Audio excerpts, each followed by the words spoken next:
Hello friends, welcome to life experience education. आज हम आपके साथ डिस्कस करने जा रहे हैं RRB group D previous year question paper solution का पार्ट्स जनरल अवेयरनेस यानी कि सामान्य विज्ञान। ये सामान्य विज्ञान जो है, जनरल साइंस जो है, इसकी क्लास नंबर 10th है और ये जो क्वेश्चन पेपर है आरआरबी ग्रुप डी 8 अक्टूबर 2018 का शिफ्ट सेकंड का एक क्वेश्चन पेपर है। तो आइए स्टार्ट करते हैं बिना किसी देरी के क्वेश्चन नंबर फर्स्ट के साथ। A bullet of mass 40 gram is horizontally fired with a velocity of 150 meter per second from a pistol of mass 3 kg. What is the recoil velocity of the pistol? यानी कि एक गोली है, उसका द्रव्यमान दिया गया है 40 ग्राम। क्षेत्रीय रूप से 3 किलोग्राम की पिस्तौल से 150 मीटर पर सेकंड के वेग से निकाल दिया जाता है। तो इसमें बताना है आपको जो पिस्तौल है उसका पुनरावृत्ति वेग क्या होगा। तो रिकॉइल वेलोसिटी इक्वल्स टू क्या होगा, minus of small m small v upon capital M. अब इसमें स्मॉल एम क्या है और कैपिटल वी और स्मॉल वी क्या है ये आपको पता होना चाहिए। जो कैपिटल वी जो है ये गन के लिए है और स्मॉल एन है और स्मॉल वी है ये है बुलेट के लिए। अब यहाँ से आप पता कर सकते हैं बुलेट का मास और बुलेट का वेलोसिटी आपको गिवन है और ये है पिस्तौल के लिए यानी कि गन के लिए, गन का मास और गन का वेलोसिटी ये आपको गिवन है। तो ये हो जाएगा एम भी equals to minus of M भी। ठीक है, अब कैपिटल वी यानी कि जो रिकॉइल वेलोसिटी ऑफ आपको पिस्टल निकालना है यानी कैपिटल वी आपको फाइंड आउट करना है, minus of M small M क्या है, जो आपका बुलेट है उसका मास है यानी कि 40 ग्राम है। ठीक है, इनटू वेलोसिटी ऑफ बुलेट उसका दिया गया है 150 मीटर पर सेकंड और साथ में एम ये आ जाएगा कैपिटल एम यानी कि आपको पता है 3 केजी इसका पिस्टल जो है उसका मास है यानी कि 3 किलोग्राम यानी कि 3000 ये हो जाएगा। ठीक है, इसको आप कैंसिल आउट कर दीजिए, 2 जीरो से 2 जीरो ये कर जाएगा और 15 दूनी 30 और 2 दूनी 4 यानी कि -2 मीटर पर सेकेंड यानी कि इसका हो जाएगा करेक्ट आंसर। इजी क्वेश्चन है, डायरेक्टली पुट करना है वैल्यू और इजीली आपको कैलकुलेट करना है। नेक्स्ट क्वेश्चन की तरफ चलते हैं। The value of G decreases with यानी कि जी जो है इसका मान इसके साथ घटता है। तो आपको पता ही है जो जी है ग्रेविटी जो है किसके साथ घटता है, एल्टीट्यूड के साथ यानी कि ऊंचाई के साथ घटता है। डी हो जाएगा करेक्ट। नेक्स्ट क्वेश्चन की तरफ बढ़ते हैं। The value of acceleration due to gravity does not depend upon यानी कि गुरुत्वाकर्षण के कारण त्वरण का मान किस पर निर्भर नहीं करता है। तो किस पर निर्भर नहीं करता है, जो कोई भी वस्तु को किसी भी ऊंचाई से फेंका जाता है तो उसका जो मास होगा, कोई भी मास हो, उसके मास पर डिपेंड नहीं करता है। ठीक है, यानी कि mass of following object with M यानी कि गिरती हुई वस्तु का द्रव्यमान पर वो निर्भर नहीं करता है यानी कि सी इसका हो जाएगा करेक्ट आंसर। नेक्स्ट क्वेश्चन है। A car accelerate uniformly from 18 kilometre पर हावर टू 72 किलोमीटर पर हावर इन 10 second. Calculate the acceleration of the car यानी कि एक कार 10 सेकेंड में, किलोमीटर नहीं 10 सेकेंड में समान रूप से 18 किलोमीटर पर घंटा से 72 किलोमीटर पर घंटा तक तेजी लाती है। कार के त्वरण की आपको गणना करना है। तो जो त्वरण क्या होगा, त्वरण एक्सेलरेशन वेग में परिवर्तन की दर यानी कि v2 माइनस v1 अपॉन वेग में परिवर्तन की दर और लगा हुआ उस जो टाइम में परिवर्तन किया है वेग में उसमें कितना टाइम लगा है आपको। ठीक है, अब वेग में परिवर्तन यानी कि 72 माइनस ये कहाँ तक हुआ है, 18 तक हुआ है और कितना टाइम लगा है, 10 सेकेंड लगा है। तो ये हो जाएगा आपका कितना, 54/10 और ये था किलोमीटर पर घंटा में, इसको मीटर पर सेकेंड में आप कन्वर्ट करेंगे तो ये कितना हो जाएगा 1000/3600। ठीक है, इसको कैंसिल आउट कर दीजिए, 3 जीरो से 3 जीरो ये कैंसिल आउट हो जाएगा और 36 से ये 36 से आपका कैंसिल आउट कर देंगे तो ये आ जाएगा 1.5 times 1.5 metre per second square. इसका जो एक्सेलरेशन होगा, त्वरण होगा यानी कि बी इसका हो जाएगा करेक्ट आंसर। नेक्स्ट क्वेश्चन है, क्वेश्चन नंबर 5th है। Which of the following does not possess kinetic energy यानी कि निम्नलिखित में से किस में गतिज ऊर्जा नहीं होती है। तो ऑप्शंस हैं फॉलोइंग कोकोनट, एक गिरते हुए नारियल में एक तेजी एक कार में रोलिंग स्टोन और एक उठाया हथौड़ा। तो ये उठाया हथौड़ा जो है रेज्ड हैमर जो है, इसमें कोई भी काइनेटिक एनर्जी नहीं होगी, है ना। फिफ्थ इसका हो जाएगा डी, हो जाएगा करेक्ट आंसर। नेक्स्ट क्वेश्चन है, an object of mass 50 kg 15 kg is moving with a uniform velocity of 5 metre per second, what is the kinetic energy possessed by the object. यानी कि एक द्रव्यमान 15 किलोग्राम की एक वस्तु है, 5 मीटर पर सेकंड के एक समान वेग के साथ घूम रही है, वस्तु के पास गतिज ऊर्जा क्या है। तो गतिज ऊर्जा यानी कि काइनेटिक ऊर्जा, काइनेटिक एनर्जी क्या होगी, half M B square, half M B square. अब हाफ एम क्या है, द्रव्यमान है, 15 केजी का गिवन है, और वेलोसिटी कितनी है, 5 मीटर पर सेकंड है, यानी कि 5 × 5। ठीक है, तो ये आ जाएगा 375 डिवाइडेड बाय 2, यानी कि 187.5 मीटर सेकंड। ये इसका क्या हो जाएगा, काइनेटिक एनर्जी हो जाएगी, है ना। किलोग्राम इसका ये हो जाएगा, और ये है मीटर पर second, metre square second minus 2 का स्क्वायर यानी कि सेकंड स्क्वायर। तो ये इसकी हो जाएगी यूनिट, और ये हो जाएगा 187.5, और एनर्जी का यूनिट क्या होगा, जूल होगा, यानी कि ए इसका हो जाएगा करेक्ट आंसर।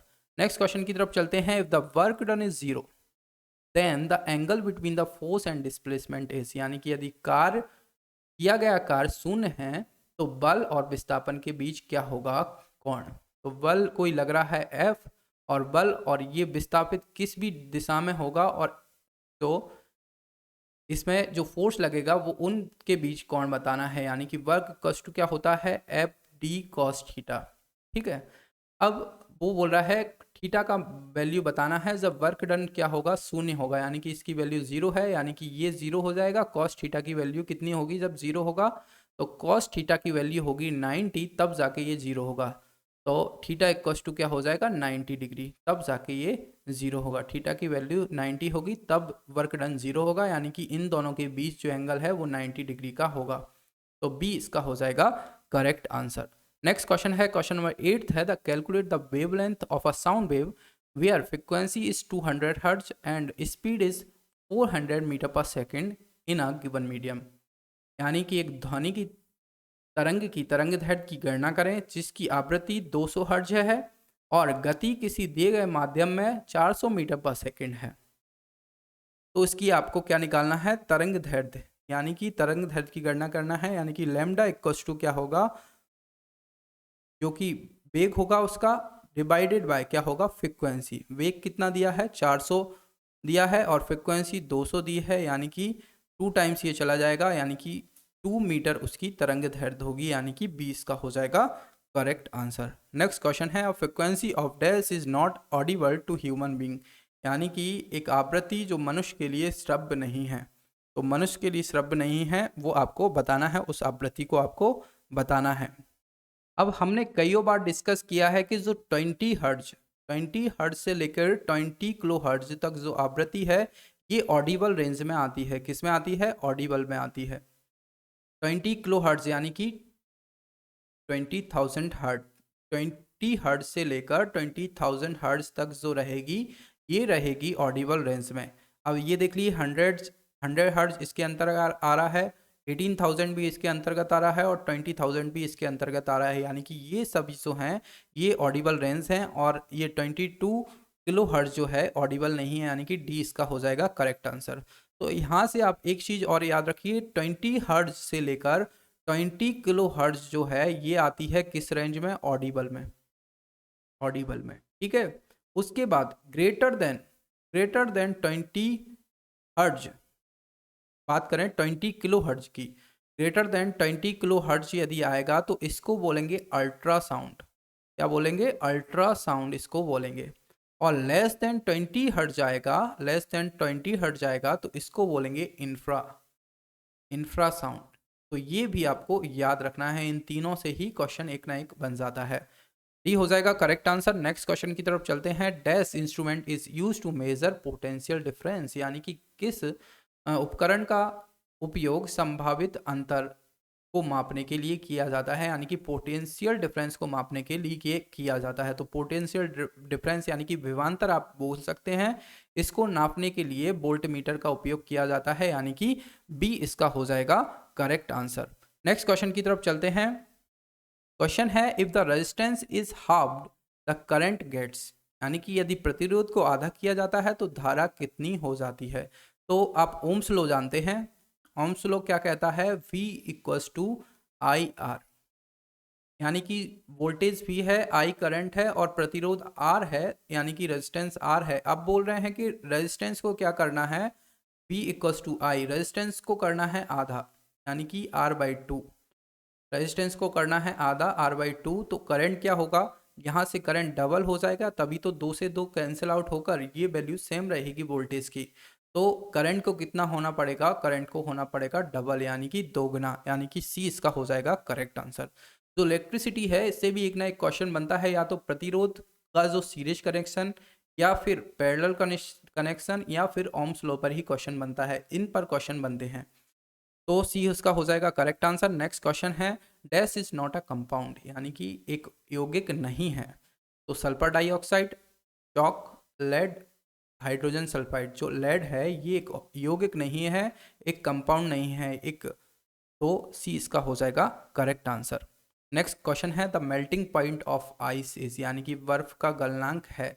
तो बर्फ का गलनांक कितना है, बर्फ का गलनांक है 273 केल्विन। ये आपको याद रखना है, 273 केल्विन है, ना कि सेल्सियस है और ना ही माइनस है इसमें। ये हो जाएगा करेक्ट आंसर। और इसमें एक कन्वर्जन से भी रिलेटेड एक क्वेश्चन आता है, यानी कि जो सेल्सियस है, केल्विन है, फ़ारेनहाइट है, इससे रिलेटेड एक क्वेश्चन आता है। तो ये आपको फॉर्मूला भी मैंने कई बार डिस्कस किया है, C/5 F-32/9 इक्वल्स टू होता है K-273/5, और ये रैंकाइन स्केल यदि है तो R/4। ये फॉर्मूला आपको याद रखना है, इससे भी एक ना एक क्वेश्चन जरूर बनता है, कई बार बनता है, ग्रुप डी का फेवरेट क्वेश्चन है, एक क्वेश्चन जरूर बनता है। तो ए हो जाएगा इसका करेक्ट आंसर। नेक्स्ट क्वेश्चन है which of the following statement is true, यानी कि निम्नलिखित में से कौन सा कथन सही है, ये आपको बताना है। ए है रिजिडिटी, आपको दिया गया है कठोरता, यानी कि it is the property of matter to maintain its safe even if external forces work on it and solids show this property, यानी कि कठोरता जो है यह अपने आकार को बनाए रखने के लिए मामले की संपत्ति है, भले ही बाहरी ताकतें इस पर काम करती हैं और ठोस इस संपत्ति को दिखाते हैं। यानी कि आप इसका हिंदी थोड़ा ना देखें तो बोला गया है it is a property, rigidity क्या है, it is a property of matter to maintain it safe even if external force work on it, यानी कि वह अपने आकार को बनाए रखने की कोशिश करता है जब तक कि उस पर कोई बाहर बल लगता है। And solid source this property, तो और जो ठोस हैं ये अपनी प्रॉपर्टी, इस तरह की प्रॉपर्टी को फॉलो करती हैं। तो करेक्ट है ये, ए करेक्ट हो जाता है। फ्लूइडिटी यानी कि तरलता, it is the property of a substance to easily flow and allow change in its shape under external forces and this property is exhibit both while liquid and gases, यानी कि तरलता के बारे में बताया गया है कि ये इनकी पदार्थ की गुण हैं जो बहने और बाहरी शक्तियों के तहत उसके आकार में परिवर्तन की अनुमति देने का गुण है। जो तरलता है उनका गुण है ये, जो बाहरी कोई भी शक्ति लगती है तो उसके आकार में परिवर्तन ये कर लेती हैं, और यह गुण तरल पदार्थ और गैस दोनों द्वारा प्रदर्शित किया जाता है, यानी कि लिक्विड और गैसेस इन दोनों के लिए ये फ्लूइडिटी है। तो ये भी करेक्ट है, यानी कि ए और बी दोनों ही करेक्ट हैं, यानी कि A and B are both true. C हो जाएगा इसका करेक्ट आंसर। क्वेश्चन नंबर 15 की तरफ चलते हैं। विच of the following is a physical change, यानी कि निम्नलिखित में से कौन सा भौतिक परिवर्तन है। Milk is set into curd, यानी कि दूध दही में बदलता है। ग्रेप्स गेट फर्मेंटेड, यानी कि अंगूर प्राप्त किया जाता है फर्मेंटेशन प्रोसेस के द्वारा। और रिपनिंग ऑफ फ्रूट्स, यानी कि फल को पकाने के लिए। और मेल्टिंग ऑफ आइस, यानी कि बर्फ के पिघलने के लिए। तो जो बर्फ का पिघलना है ये एक फिजिकल चेंज है, यानी कि भौतिक परिवर्तन है बर्फ का पिघलना। डी हो जाएगा इसका करेक्ट आंसर। नेक्स्ट क्वेश्चन की तरफ चलते हैं। वाइल वाइट वॉशिंग CaOH का whole twice react slowly with CO2 in air to form a thin layer of dash on the walls, यानी कि सफ़ेद धुलाई करते समय CaOH का होल ट्वाइस एक पतली परत बनाने के लिए हवा में CO2 के साथ धीरे धीरे प्रतिक्रिया करता है। तो ये क्या देगा, ये देगा CaCO3, यानी कि बी इसका हो जाएगा करेक्ट आंसर।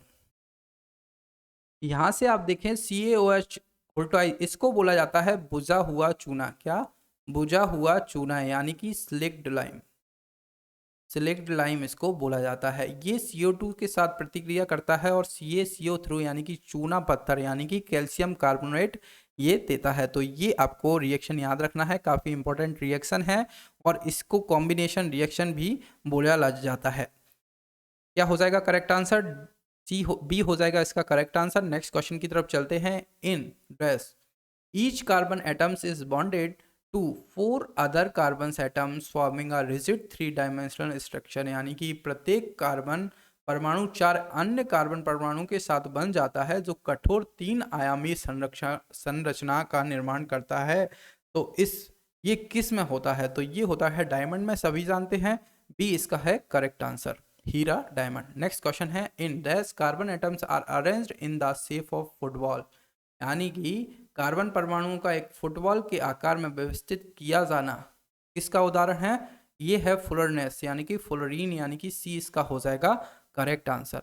नेक्स्ट क्वेश्चन है। Atomic number of actinoids are form, यानी कि एक्टिनॉइड्स की परमाणु संख्या डैश से होती है। तो जो एक्टिनॉइड्स होते हैं ये 90 से लेकर 103 तक आते हैं एक्टिनॉइड्स, यानी कि डी इसका हो जाएगा करेक्ट आंसर। इसमें आपको बिल्कुल भी कंफ्यूज नहीं होना है। 89 से स्टार्ट नहीं होता है, 90 से स्टार्ट होता है और 103 तक जाता है। इसको बोला जाता है एक्टिनाइड सीरीज। और साथ ही में इसी तरह इसको देखा जाए 58 से लेकर 71 तक, 58 से लेकर 71 तक ये आता है लेंथेनाइड सीरीज, ये आता है लेंथेनाइड सीरीज और ये आता है एक्टिनाइड सीरीज। तो दोनों को ही आपको याद रखना है। डी है इसका करेक्ट आंसर। नेक्स्ट क्वेश्चन है। Dash is the only non metal placed with alkali metal, यानी कि 4 धातुओं के साथ रखा गया एकमात्र गैर धातु है। तो कौन है? ये है हाइड्रोजन। हाइड्रोजन का किसी ने पता नहीं लगाया है कि ये क्षार है कि गैर क्षार है, यानी कि मेटल है या नॉन मेटल है। डी इसका हो जाएगा करेक्ट आंसर। नेक्स्ट क्वेश्चन की तरफ चलते हैं।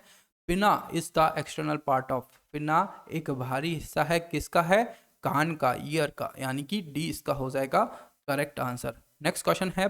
Plants that do not have a well differentiated body design fall in the dash group, यानी कि वे पौधे जिनमें समूह में अच्छी तरह से विभेदित शरीर की बनावट नहीं होती है उनको क्या कहा जाता है? थैलोफाइटा, थैलोफाइटा, यानी कि सी इसका हो जाएगा करेक्ट आंसर। क्वेश्चन नंबर 23 है। वर्ड्स है पक्षी में कितना कक्षीय हृदय है, कितना चैम्बर्ड हार्ट होता है पक्षियों में? तो पक्षियों में याद रखना है 4 चैम्बर्ड हार्ट होता है, यानी कि 4 कक्षीय हृदय होता है, दिल होता है। सी इसका हो जाएगा करेक्ट आंसर। इससे रिलेटेड हम थोड़ा और देख लेते हैं। जो फिशेस होते हैं यानी कि मत्स्य होती हैं जो, इनमें 2 चैम्बर होता है। एम्फीबियंस यानी कि उभयचर, उभयचर इनमें भी 3 चैम्बर होता है, 3 चैम्बर हार्ट होता है। रेप्टाइल्स, रेप्टाइल्स यानी कि सरीसृप इनको बोला जाता है, सरीसृप, इनमें भी 3 चैम्बर होता है। उभयचर को क्या बोला जाता है? एम्फीबियंस, एम्फीबियंस इनमें 3 चैम्बर, रेप्टाइल्स में भी 3 चैम्बर। उसके बाद एप्स यानी कि पक्षी, इनमें क्या होता है? 4 चैम्बर हार्ट होता है। और साथ ही में मैमल्स की बात करें यानी कि स्तनधारी, स्तनधारी जो कि हम हैं, मनुष्य हैं, इनमें भी 4 चैम्बर हार्ट होता है। तो जो मैमल्स और पक्षी हैं इन दोनों में 4 चैम्बर हार्ट होता है। उभयचर सरीसृप यानी कि एम्फीबियंस और रेप्टाइल्स में 3 चैम्बर होता है। और मत्स्य यानी कि फिशेस के बारे में बात करें इनमें 2 चैम्बर होना है। तो इनसे क्वेश्चन बनेगा तो आप इजीली कर सकते हैं। सी इसका हो जाएगा करेक्ट आंसर। नेक्स्ट क्वेश्चन है। In some females due to some problem fertilisation can not take place, in such cases freshly released egg and sperms are kept together for few hours for fertilisation to occur outside the body, this is called, यानी कि कुछ महिलाओं में कुछ समस्या के कारण निषेचन नहीं हो सकता। ऐसे मामलों में शरीर के बाहर होने वाले निषेचन के लिए कुछ घंटों के लिए ताजे जारी अंडे और शुक्राणु को एक साथ रखा जाता है। इस प्रक्रिया को क्या कहा जाता है? तो इसको कहा जाता है इन विट्रो फर्टिलाइजेशन, यानी कि डी इसका हो जाएगा करेक्ट आंसर। इस प्रक्रिया को कहा जाता है इन विट्रो फर्टिलाइजेशन।